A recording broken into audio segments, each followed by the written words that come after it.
Strange people often came to the farm, but they tended to be late risers, so Mad knew the first few hours would be easy. Starting at 7 a.m. every Saturday, the Running Knob Hollow Farm's roadside stand welcomed their weekly regulars, people who lined up for the kind of food that Mad and her mom Rachel grew and gathered and made and sourced. Since they'd been featured in magazines like Bon Appetit and Southern Living, the organic eggs sold out in less than an hour, as well as the week's offering of produce and fruit.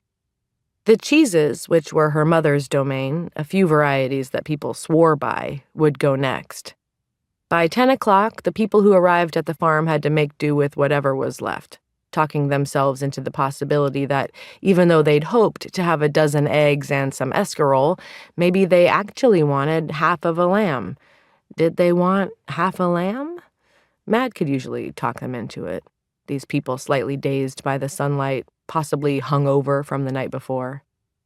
It all happened without having to think much about it. Money changing hands, people talking, a little community. But by 11 o'clock, with only an hour before closing, that's when weird things happened. Mad swept the floor, took stock of what was left, rearranged some garlic bulbs. "I've been very lonely, Carl," she said to herself, one of the last sentences in Willa Cather's O Pioneers, a line that always occurred to her when she was the slightest bit tired or inconvenienced.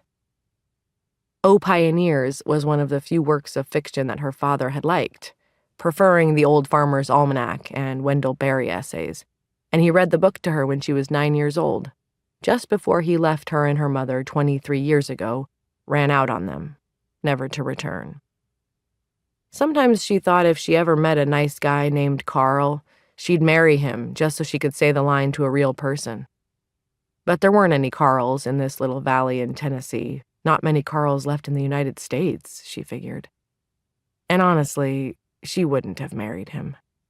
She wasn't sure she wanted to marry anyone, but it would be nice to have a handsome farmhand named Carl to whom she could say this line at the end of every day. And then they'd go to their own rooms, alone, independent. "You're married to the earth," her mother once said, more to herself than to Mad, as if consoling herself that she might never have grandchildren. "Do you think that's right, Madeline, that you're married to the earth?" "God, Mom," Mad had said, "no. There just aren't many cool dudes out here." Mad was 32 now, and she realized that her mom at that age was about to have her husband disappear and leave her with a young girl and a farm to run. Mad had avoided being left, she supposed, by not having anyone arrive. "Well, you don't have to marry anyone to be happy," her mother finally said. "Not even the earth." "Thanks, Mom," she replied. After a second, she asked, "Aren't you the one married to the earth? After all that headache and heartbreak with your father, I wouldn't want to get involved with anyone, especially not the earth. Plus, the earth is a woman, and I guess it's good just to be friends with her. I'm happy enough with that." "Well, I'm happy too," Mad told her. "Sometimes it doesn't seem like it," her mom had said with a hint of sadness in her voice, and Mad wasn't sure she wanted to belabor the point, so she just let it drop.